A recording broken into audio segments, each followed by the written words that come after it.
Welcome to the Psych Central Show, where each episode presents an in-depth look at issues from the field of psychology and mental health, with host Gabe Howard and co-host Vincent M. Wales.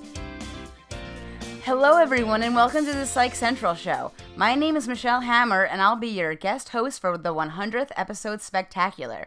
Normally I'm busy co-hosting A Bipolar, a Schizophrenic, and a podcast with Gabe, but I'm excited to be at the helm of an award-winning top 10 iTunes podcast. If you want to hear me on my show, head over to psychcentral.com/bsp.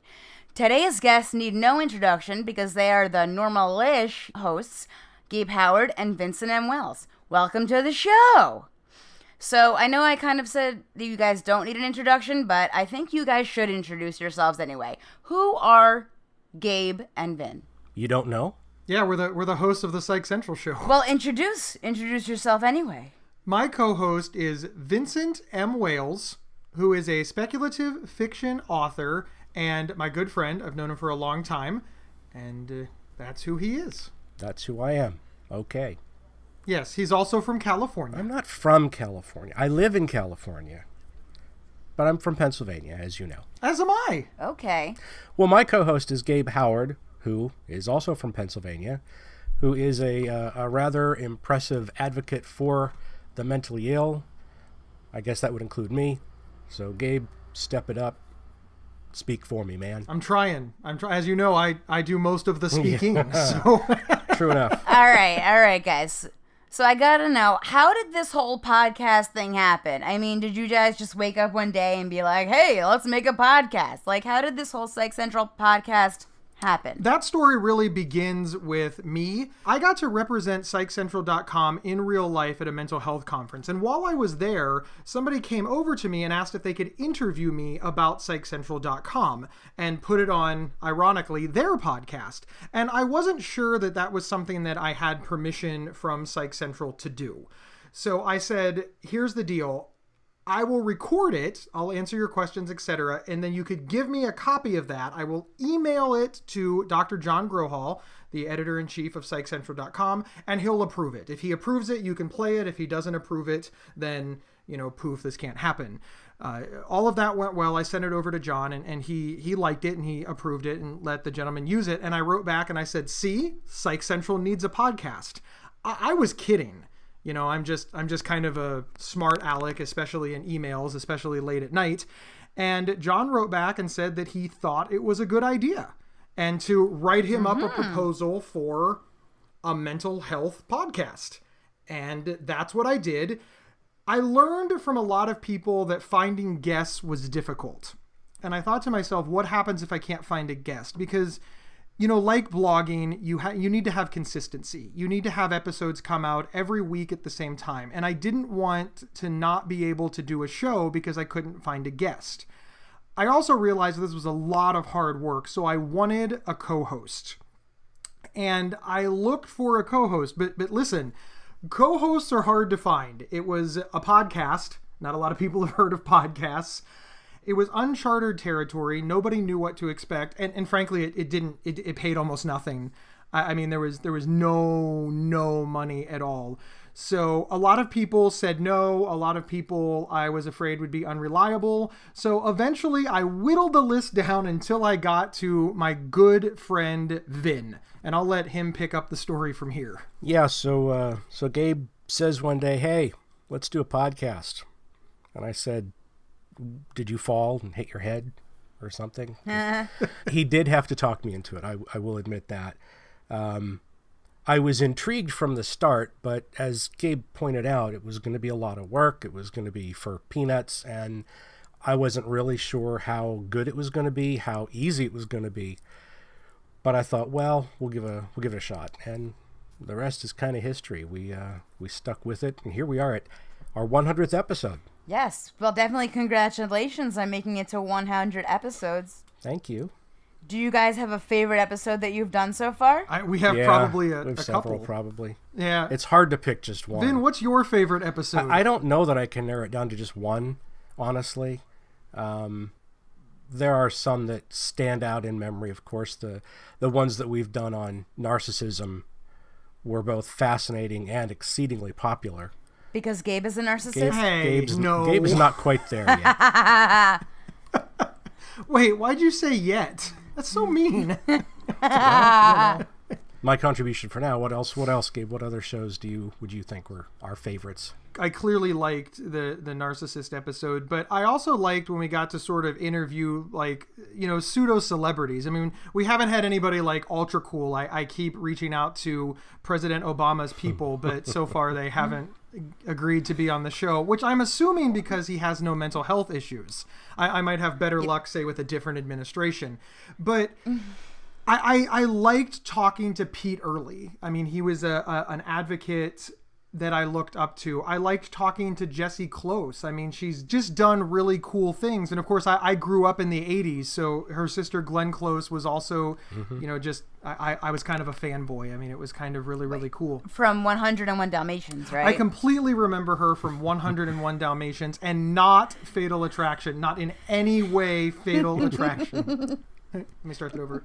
There's other cool people that we got to interview on the show too. They might not be Jessie Close's or Pete Early, but Electro Boy wrote the book in the 90s or early 2000s. I mean, we got to meet Julie Fast, who's written so many books on living with bipolar disorder. So, and I live with bipolar disorder, so that was really cool. These were just neat moments. Yeah. Actually, I read Andy Berman's book, I think, in college as Electro Boy. I remember reading that book. One of the neat things about the guests that we're able to get, a lot of them Gabe has contacts with through his activism and advocacy, and I have contacts through my day job, which is boring. It's also in the mental health field, and so several of our guests have been people that I've already known. That's awesome. And I think that's pretty cool. Did you guys ever have any really controversial shows? You think maybe people got a little mad at you sometimes, perhaps? Well, the first thing that I want to say before we answer that question is it's funny. It's funny what people get mad at. That's for sure. I'll just leave it at that. There were shows that we did that we thought to ourselves, oh, this is going to be a problem, and nothing, not even a whisper. And then there were other shows that were just like, whatever. And all of a sudden, our email boxes light up and comments pop up. I don't know what the most controversial show we did was, but Vin, which one do you think was the most controversial? Oh boy, it's hard to compare them. I'd have to, put them all side by side. Nah, we're not doing science here. Like, in your gut, what was the one that just really broke the internet? That jumps out in my head the most is the one on person first language. Yeah. We got some hate over that. And as Michelle knows from hosting A Bipolar, a Schizophrenic, and a podcast, we're still fighting that battle today. I fight that battle with my business just every day, being Schizophrenic NYC. No, it should be a woman in New York living with schizophrenia.com, I guess. But yeah, that one, we really didn't expect. I guess we knew there would be some pushback, so that wasn't really surprising. But it's really endured. Mm-hmm. I mean, here it is almost 2 years later, and we still get comments on that episode. Yeah, that was like our third episode. That's how long ago. Yeah. People get really mad, and you get emails about it still? Still to this day, whenever it pops up on the social media cycle, because a lot of our content is evergreen, so we tend to promote it, every few months. So yeah, still to this day, I always know when it gets put like on Facebook or Twitter or shared on social media, because we'll get a couple of comments or a couple of tags or emails. It's probably the only one that is still generating controversy almost 2 years after it aired. One of the ones that was surprising for me is we did an episode comparing, I live with bipolar disorder, Vin lives with, what do you live with, Vin? Don't say cats. Persistent depressive disorder. Formerly known as dysthymia. And the point of the episode was not to actually compare bipolar disorder versus anything. It wasn't really to compare us. It was to point out why that is foolish. But a lot of people didn't listen to the episode. They saw the title, What's Worse, Bipolar Disorder or Persistent Depressive Disorder, and that was it. Based on the title alone, people got angry and said that it was a huge turnoff to compare mental illness, which that was we our agree. point. Yeah, we made that point 6 times during the episode. We used words like the Suffering Olympics helps no one. So we did not expect any controversy for that one because we thought that our point was solid. But then we forgot it was the internet. Yeah, we forgot it was the internet. Yeah. Once it's on the internet, you really never know. Yeah, you really never know. And then just recently, this one sort of makes me a little bit sad, if I can speak a little bit freely. We interviewed a gentleman whose brother unfortunately murdered his family while suffering from severe mental illness. And people didn't like this. They wanted us not to give him a platform. They wanted us not to allow him to tell his story. They said that we were promoting stereotypes and that we were hurting people with mental illness by covering all facets of it. It's not that I don't understand. We do understand where they're coming from, but we can't arbitrarily decide that we don't want to give stories a platform and then say that we're being reasonable and covering everything. Right. And the other thing, too, is that our whole point with that show is that this was a guy who was untreated. And that once he did get treatment, he was like back to normal, so to speak, whatever that is. But completely different. What is normal? We're not foolish enough to deny that mentally ill people, especially the untreated, can be violent. We know that's true. Of course they can. Because everybody can be violent in certain circumstances. So pushing it under the rug and pretending it doesn't exist is just foolish. It really is. But it really did upset people. And it was hard to explain to them that we're trying to be balanced. We're trying to uncover all of these different things and not just, like Vin said, we forgot it was the internet. Yeah. Sometimes the truth just isn't enough to carry the day. Well, I mean, how do you guys go about choosing your guests though? How do you go about doing that? Well, we get a lot of submissions. Have you ever rejected anyone? Yes, there have been some that. Oh, some Vin, we reject. Let's be fair. We probably reject 75% of the guests that pitch. I never kept track. Why? I mean, yeah, but we reject a high number of people because they're not good for the show. They're promoting a book and they're more interested in promoting the book than they are in educating. It's not that people who promote books aren't welcome on the show. They are, but we want to make sure that they're going to teach our guests something. If you wrote a book on dealing with panic disorder and you want to do an episode on, how to help anxiety in the workplace, yeah, we'll let you mention your book at the end. We understand that. We're promoters as well. But if all you want to do is just keep saying your book title over and over again and not give our guests a takeaway. And now that's not something that we can really know when we get to pitch, but sometimes the book or topic that they have is so tenuously attached to what we do that it's just like, yeah, no, sorry. And sometimes... Yeah, no, sorry. I like that. Yeah, no, sorry. You've been rejected. Rejection.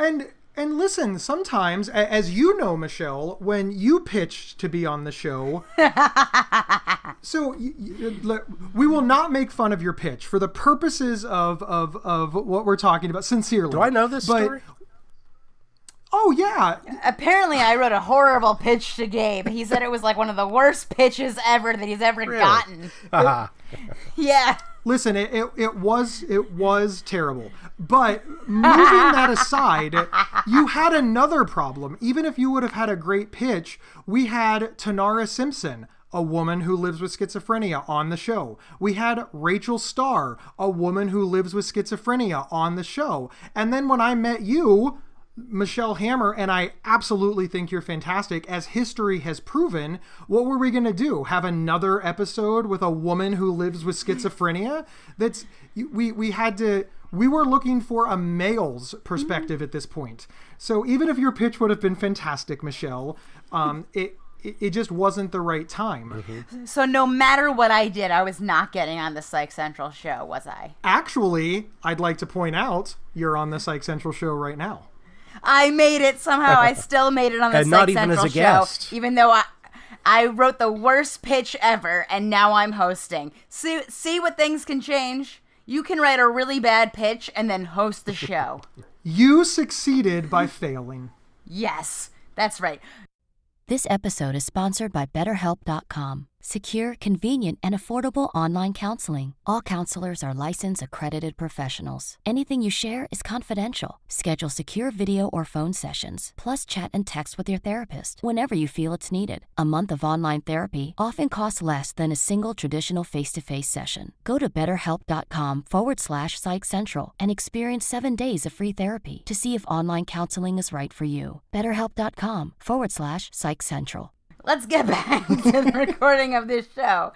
I'm really interested to know, what are some of the most surprising things you've learned during this process? It's got to be postpartum depression. Oh, do you have that, Gabe, when you had a baby? I've never had a baby. That's You've never given birth? No, and actually, that's an interesting thing that you say. You've never given birth. Vin and I learned by doing that show that men can have postpartum depression as well. We were unaware of this. We thought it was solely something that happened to women. I thought so too. I know. I feel dumb. I had postpartum depression after I gave birth. Vin, you didn't have a baby. Well, sort of. When I was publishing my first book, I had sent it off to the publisher, and over the next few days, I came to realize that I was really bitchy. I was treating my coworkers poorly. I was snapping at everything people said. And when someone finally pointed this out to me, I'm like, oh, wow, it's because my baby just left. You know, it's not here with me anymore.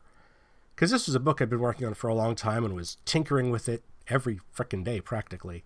And now I couldn't do that anymore. And it was a little bit depressing. That's the closest I could give. So... Well, that is the closest we could give, but our guest pointed out that it really does have more to do with our mental state, and I can only speak for myself, and I think Vin will back me up. I thought that they were going to explain that this was all hormonal. I really did. I thought that this was only something that impacted women. It wasn't something that impacted men, and we were completely wrong. And also, we researched this as much as we could, but the reality is we were two middle-class men who didn't even have children. So we learned an incredible amount from our guest. It was genuinely surprising because I just assumed that our research would make us sound not like idiots. But yeah, even all the reading, all of the research, all of the effort that we put into that episode, and if you go back and listen to it, yeah, Vin and I sound like morons. But in a good way, because at least... That's not the only time. But for me, that was the most surprising thing. And a close second to that was when somebody pointed out that Vin and I were choosing topics based on our experience as middle-class white dudes born in Pennsylvania that didn't have kids. And we started to look at things differently, and it really broadened our topic base to realize that we were looking at mental health through our lenses. And frankly, when the show started, that's all we had. We didn't have an audience to ask. Mm-hmm. So I wouldn't necessarily say that was surprising, but there was, for me at least, it was humbling to realize that, hey, how I experience mental illness, mental health, psychology is very different than the way members of our audience were. And that was kind of neat. I see. But what are some cool stuff that has happened as a result of doing the show, though? Cool stuff. Well, we learn a lot, and that's fundamentally cool just by itself. We're learning things, as Gabe pointed out, that we just had no clue about, and I think that's awesome. But that's not the coolest thing. Probably not. What's the coolest one then? Oh, Vin, come on! We got to do the Psych Central Show live. That was admittedly cool. Yes. Of everything that's happened because of the show, that was my favorite for a number of reasons. But honestly, I felt like a rock star. I mean, our music played, we walked on stage, we had these 4 guests, we looked out, there was an audience of 150 people, and it was at Healthy Voices, so they're not even just a random 150 people. These are people that... I was there. Yeah, Michelle was there. These are people who we look up to. And the guests were phenomenal guests. We had 4 great guests live. Vin and I got to sit next to each other and record. We got to do it in front of 150 people whom we admire and respect. And it was a great conversation. And then when it was all over, we have this picture where I'm not trying to throw Vin under the bus here, but he almost never gets excited about anything. It's part of having persistent depressive disorder. So I'm not saying that to be mean, but it was a genuinely happy moment. And there's Vin's my friend first. He is my co-host and I guess business partner, but he's my friend. And it was fun. Aww. It was fun looking over and knowing that we did something like that together, especially considering where the show started, which was, how the hell do you run a podcast? I don't know. All right, let's do it anyway. I also like too that, our shows are typically 20 to 30 minutes, and we recorded like an hour, I think, at that event. And Gabe was like, well, we'll cut it down to half an hour in post-production and air it on the show. But when we listened back to it, we said, there's nothing really to cut here. So we had our first 2-part episode. Awesome. Yeah, it was really cool to realize how, panels have fluff. And that's not to be mean. The stuff that plays to a live audience and the stuff that plays on a podcast is often different. It just is. So it was surprising at how it was both great live and it was also great on the recording. I mean, we cut out some stuff. I mean, I'm not saying that we didn't cut anything, but we expected to cut half and we cut maybe 10%. So that was ultra cool. It was really, really neat. Another cool thing that happened is I got recognized once. Somebody suggested the Psych Central Show in a meeting. They were like, hey, you really need to tune into the Psych Central Show. It's this really cool podcast that's taught us a lot. And I was like, oh, thank you. I'm the host. And they're like, what? And I'm like, I'm Gabe Howard. With me as always is Vincent M. Wales. And the lady's like, oh my God, it's you. and look, I'm not stupid. I recognize that I am not an A-list celebrity, but I did kind of. What are you like? D-list, E-list, not even, F-list, G-list? No, I'm like bat symbol list. Z-list, Z-list. No, I'm like bat symbol list. I'm not. You're not even on the alphabet. I'm not the alphabet or a number. You have to use all the alphabet, all the numbers, and then you get to like cave symbols.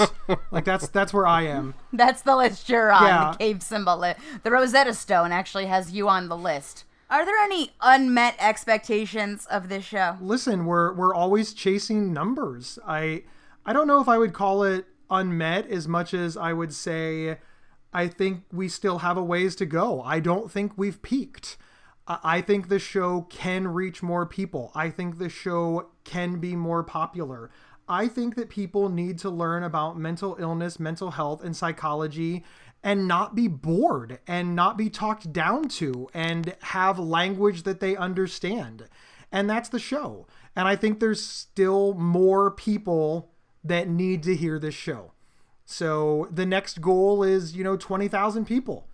We routinely reach 10, 15. Let's hit 20, 25, 30. I don't understand why we're not on NBC, frankly, prime time. So these are, I don't know if I'd call them unmet, but... Yeah, well, let's harken back to Michelle's first question, which, was how did this show come to be? When Gabe was trying to convince me to be on the show, he said, look, if we get popular, then your name is going to become more well-known and you're going to start selling more books. Michelle, I haven't been selling more books, so that is an unmet expectation. My bad? Mm-hmm. My bad? Yeah, you're bad. You're bad, Gabe. Yeah. Well, this is the number one question. Who is your favorite guest you've ever had on the Psych Central Show? Dr. John Grohol. Oh, you suck-ups. He is a good guest. I mean, he's knowledgeable. I mean, he's my boss also, so I think he's great. That's a good point. Why didn't you say it with us? You know what? Maybe I missed that episode. Really? You don't listen to the show that you are now hosting? You haven't heard them all?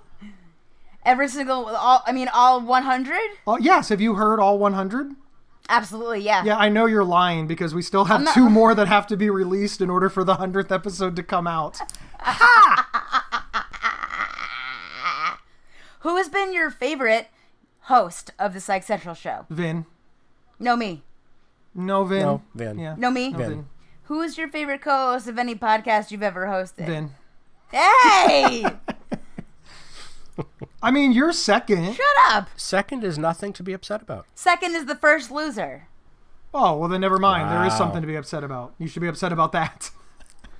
We're going to do a show on pessimism, aren't we? Michelle will be our guest. Not now she won't be. We've insulted her. My pitch wasn't good enough. So, talk to me about the Gabe and Vin episodes. What were those like? Those were usually pretty fun. We were doing that when we first started the show. We said, well, let's not have a guest every single episode because that just seemed a bit much for us since, as Gabe said before, we weren't sure how easily we were going to be able to get them.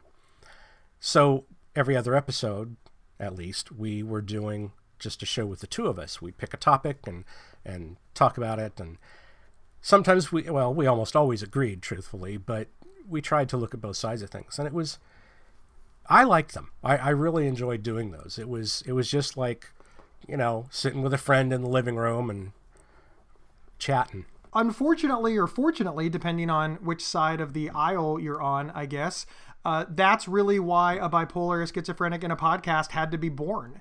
When we decided to go to all guests, because we had so many incredible guests and experts, and it turns out that we had no reason to fear that we'd be able to find guests. This was just not a problem that our show had.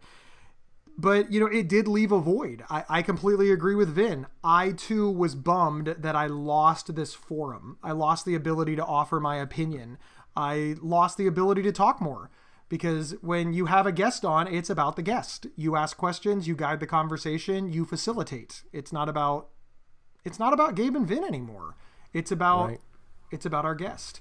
And So then you went and made another show without me. I did. Yeah. I did. Mm-hmm. I made it with who's my co-host over there? I can't chick. remember her name. Some What- chick. who- Some biddy? Some biddy. Some biddy. Who knows? Maybe she's hosting this No, that doesn't 100th seem right. episode. The lady that I do the show with is very unreliable and would not be caught dead hosting a top 10 iTunes podcast. She's very unprofessional and She writes really good emails. very short. I miss them too, and I'm glad that A Bipolar, a Schizophrenic, and a Podcast could rise up in its place. But yeah, I miss Vin from time to time. So, do the Mean Nasty Trolls ever impact your mental health? I mean, they don't not. There have been times where I've felt like you've got to be kidding me. You're kicking me when I'm down. I will be the first to admit that I'm not the most thick-skinned person, but that is one of the nice things about having a co-host, because I always kind of feel like they're attacking both of us. And I know that sounds bad, but it's not, because it means I can say to Vin, like, what do you think? And Vin is generally the more rational of the two of us. And he's like, look, they have a right to their opinion. Just ignore it. Or sometimes when it upsets me, Vin agrees to be the person to answer the query or reply to the comments. And sometimes it's me. Mm-hmm. And sometimes we turn it into a learning experience.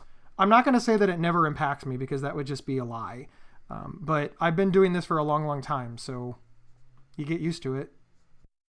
Mm-hmm. Gotcha. I don't really have anything to add to that. I mean, Gabe is the one who sees all the feedback before I do, because truthfully, I'm hardly ever on Facebook anymore, and I don't really look at much else unless it comes in via email. So, but yeah, I too, from my past history, I've been on the hit list for trolls and other people in many senses. So I'm kind of used to that too. Well, I mean, haters are always gotta hate. You just gotta shrug it off, right? Yep. It is nice to be popular enough that people want to attack us. I mean, when I first got started, like, nobody ever said a word because nobody was reading or nobody was paying attention to me. So it is nice to have fans, but it's also nice to have some of this controversy, because it does mean people are paying attention, for better, for worse. Mm-hmm. Okay, Gabe and Vin, anything else you'd like to add? Well, I'd like to thank all of our listeners, because without them, we wouldn't still be here. And all of the guests that we've had, some of them have just been over the top fantastic, and it's just been a real experience. Vin, you're absolutely right. Without the people who support the show, we just really wouldn't be here. This is a massive undertaking. It was much bigger than we ever thought. And the only reason that we're able to continue doing this is because of the support that we get from our listener base. So sincerely, thank you. And also share us on social media so we can find more. And buy my books. And buy Vin's books.